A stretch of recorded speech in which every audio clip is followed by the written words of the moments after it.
Nicodemus here. In this episode, we are talking about fear. This country has a lot of fear coming up for both parties, and I think people need to know how to deal with this. Obviously it's a big conversation, fear, and it's that when you talk about this country and both parties, that's just the current thing, right? That everyone's afraid of. And if you look back, it's always something in this world, right? It's human beings. There always seems to be something happening, whether it was the time we were growing up, it was, the war on drugs and AIDS and this and that. And a lot of people are feeling like they're being lied to. There's a lot of deceit. There's a lot of greed happening. So, people go like, I'm afraid. I'm afraid. And if you look at what that fear is, there's an anticipation of the future. So all fear really comes from, well, let's say for right now, all fear comes from the mind. That's why, a lot of spiritual teachers nowadays use this idea as, we're only capable of love or fear. And Eckhart Tolle, I think Wayne Dyer, some other ones talked about that. And it really comes from Course in Miracles, where the Course says you're only capable of two emotions, love or fear. Now, we need to talk about the mind. If we're going to talk about fear, we need to talk about the mind. And the mind, if most people, I think the Course in Miracles gives the clearest description of the mind and the way it operates, and in splitting the mind up into two very distinct thought systems. So if you look at the way the mind works, there's two very distinct thought systems. And one of them is built on fear, and the other, let's call it, built on love. Now, those thought systems, the one that's built on fear, let's call the teacher of that thought system, or where that thought system comes from, if you will, is the ego. Now, the ego as an idea, let's call it ego, easing God, edging God out. So the ego is the voice in your mind, the thought, the narrative in your mind that's always speaking about separation. And it's built on fear, because you can't think that you're separate from life without being afraid. And you brought up a conversation about, let's say, the election right now, or what's happening in the world. And I want to just take a sidestep to India just for a moment. In the Yoga Sutras, Patanjali calls it avina vesh. So all fear is really a fear of death. Now, let's come back to this idea of the mind. So if you think of two distinct thought systems, one is built on fear, that's the ego's thought system. The other is built on love.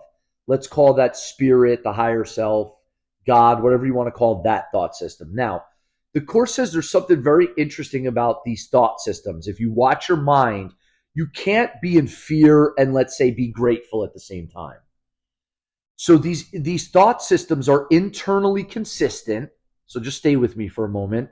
So they're internally consistent, which means that if you choose one thought of that thought system, you get all the thoughts of that thought system are congruent with that thought. So if you choose the ego and fear, you're going to see a world that is chaotic, that is scary, that seems like scarcity is everywhere you look, and it seems like there's never an ending to the scarcity. There seems to be no end to destruction. There's and everybody's afraid to die at the end too. So they live this life in like a constant fear. And what the Course says is when you're in fear, you're not even really alive. So now let's go back to these thought systems. They're internally consistent. So for example, when you're having a really bad day, it seems like everything's affected by it. When you're having a really good day, it seems like everything's affected by it. Everywhere you go, people smile at you, things work out. So that shows that the thought systems are internally consistent. So if I choose fear, I get fear. I'm open to fear, guilt, shame, anger, lack. Take your pick. Now, if I choose love, spirit, I get all the thoughts, abundance, freedom, joy of that thought system. So they're internally consistent, and they're diametrically opposed in all respects. So partial allegiance is impossible, which means you cannot give your allegiance over to the ego and give your allegiance over to God at the same time, or over to spirit at the same time. Now, you asked about fear. Here's the thing: fear is built on a false sense. It's built on an idea of separation. So if anything that we see out there, we feel like threatens us in any way, and we feel like that it has a power over us, we've already weakened ourselves. We've already made ourselves small. So fear is automatically going to be a result. Like, you can't attack yourself or attack the world or attack creation in your mind or even in action, let's say, and escape fear. So it ultimately comes down to, we need to ask ourselves the question of which teacher we want to listen to. If we choose to listen to the ego, we'll never escape the fear, and this will be a nightmare.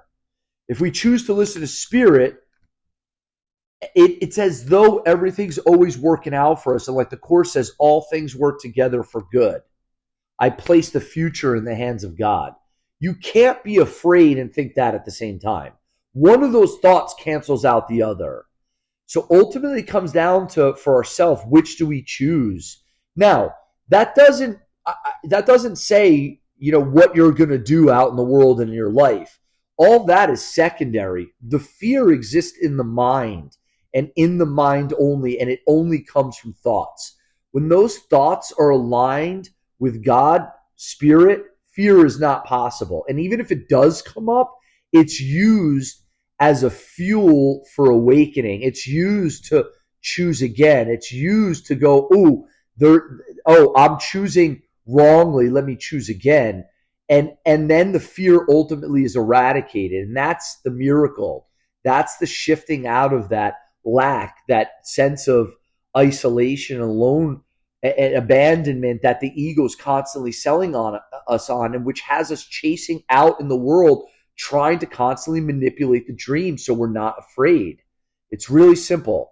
If you don't realize you're dreaming, you're going to be afraid, and it's going to be a nightmare. If you realize you're dreaming and you choose the teacher who only uses the dream for your own good and healing and awakening, then you start to see that whenever fear arises, it's up to us to change our mind, to think again, to choose again. And our job is to ultimately comes down to choose which teacher we choose to listen to. Is it spirit, God, or is it the ego? And that's the crux of the matter. And it really has nothing to do with who's in the election. It has nothing to do with who's in, who's you're running for office, what China's doing and Russia's doing, all of that, all of it. The ego's always attempting to make the nightmare real, because that's what keeps that voice of separation going. And when you no longer see any value in it in your own mind, and when we no longer choose it, you start to realize that this is an amazing opportunity to extend blessing and gratitude out in the world. And that actually, when you look around, this is a happy dream that is only for a few brief moments onto eternity.